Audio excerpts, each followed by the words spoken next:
body doesn't really like losing weight. What it really does is mimic the effect of these weight loss drugs. And if you cook it right, it can be absolutely delicious. Our next question has come through Instagram, so thanks for sending this one in. Hi Ollie, love the podcast and Spencer's episode.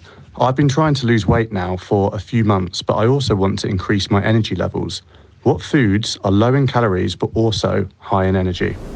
That is a great question and maybe $1 million question. It's challenging because to lose weight, we have to go into this calorie deficit. So on a regular basis, the volume of calories that you eat, so let's imagine a normal UK diet might suggest you'd eat 2,500 calories as a male.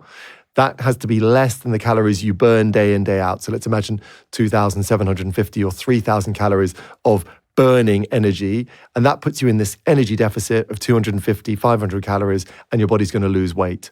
But it isn't going to necessarily enjoy that. The body doesn't really like losing weight. It's going to try and defend its weight in a multitude of ways, making you hungry being one of them. And so one of the things we do find in a calorie deficit is people are lacking a bit of energy, and that's a fairly normal pattern. I think fundamentally the crucial piece here is not to try and lose too much weight too quickly. I mentioned a calorie deficit of around 500 calories because if you go much bigger than that, that energy deficit can really mean you do get that increased fatigability and potentially it's just not sustainable. So trying to make sure the margin between the calories from the food you're eating and the calories you're burning isn't too significant will be point number one.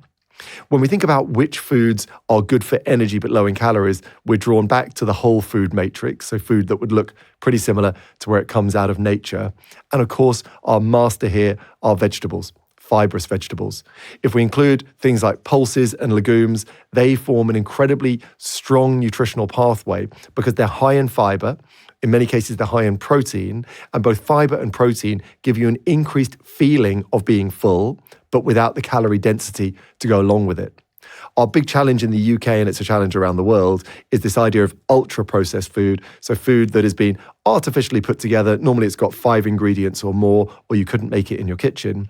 And the real criticism of that is that it's calorie dense. And so every mouthful of that food has more energy in it than you might anticipate, and more energy than your stomach or your brain can reconcile. We're really looking for your meal to have vegetables as the hero with a portion of protein and some good quality fats. That really is a type of eating that will mean you're more full, sustainable energy and less likely to overeat. These foods are looking pretty similar to how they came out of the earth. The carrot looks a bit like a carrot. The apple looks a bit like an apple. Again, the pulses haven't been twisted and blended and turned into something false. Try and fill that plate with an abundance of colors of different seasonal vegetables and fruits, lean protein, a portion of fats. As much as that may not sound exciting, it's definitely the right way. It is sustainable. And if you cook it right, it can be absolutely delicious. I would add in here as well the idea of eating slowly. For our body to know when it's full, we need a really complicated feedback loop between our stomach and certain hormones that are produced and our brain reconciling what we've eaten. And if we give our mouth the opportunity to chew our food, to savor the flavor, and we rest between mouthfuls, we might find that we're less likely to overeat by rushing through food and realizing too late that we've overconsumed. Just 3 years ago, a 10-pound supplement from Amazon stripped Team GB of an Olympic medal, and it could have actually been a lot worse.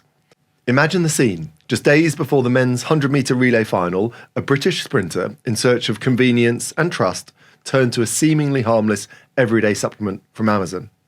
Little did he know, this entirely legal supplement was laced with a prohibited substance, capable of causing life-threatening conditions. This incident lays bare a critical truth, the sheer importance of knowing exactly what enters your body, even when it comes to everyday supplements. Enter Pure Sport, the supplements I use and trust. Just natural, effective, and Informed Sport certified. Informed Sport is a third-party program who test every single batch from Pure Sport, ensuring what you consume is exactly what you'd expect. For peace of mind with your everyday supplements, use code EE10 at puresport.co for 10% off. When we're looking at how we manage our weight, we have to go back to the fact, is the energy I'm consuming reasonable? And am I taking as much of my diet from homemade foods or whole foods as possible? Can they be predominantly plant-based and those plants be different in color and type? And that plays into so many different mechanisms, but what it really does is mimic the effect of these weight loss drugs and slows down our appetite and reduces our need to crave refined foods. When we look at the other side of the equation, energy out, we face some conflicting advice. It's fairly true that if you exercise more, you will be hungrier.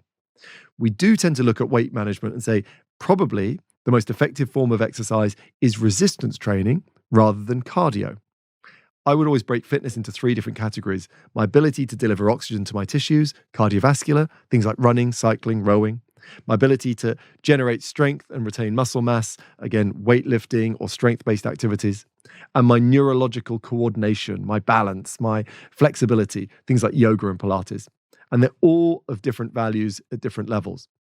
From a weight management point of view, we do seem to see resistance training and strength work as the hero of the story. The reason for that being is that your muscle mass is one of the major contributors to how many calories you'll burn today. I mentioned as I sit here now, my heart is beating, my brain's working, that's burning calories. But the volume of muscle I have will be the main determinant of how many calories I burn each and every day, even if I'm lying in bed. Muscle is what we call active tissue, so it's always slightly vibrating, and that slight vibration demands energy, so it's a really important tissue for burning calories day in, day out. And if I do weight training, I burn the calories that I burn during the session, but if I was to gain a kilogram of extra muscle, I'll burn more calories on every single day, not just the days that I'm training. When we look at cardiovascular or aerobic exercise, it can play a crucial role in weight management, but it does have a few challenges. The first one being, it makes you quite hungry. And what we tend to get is people overestimate how many calories they burn in that 20 minutes on the treadmill, and they naturally overconsume those calories back.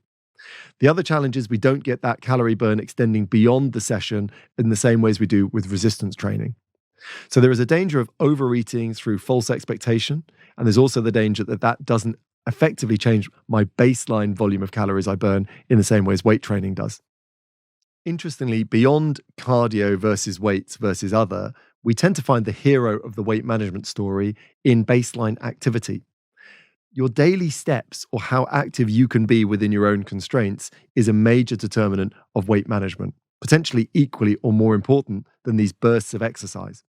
We do want people to get as much daily activity as possible, both deliberately, but also incidentally. There's something called NEAT, non-exercise activity thermogenesis. Sounds great.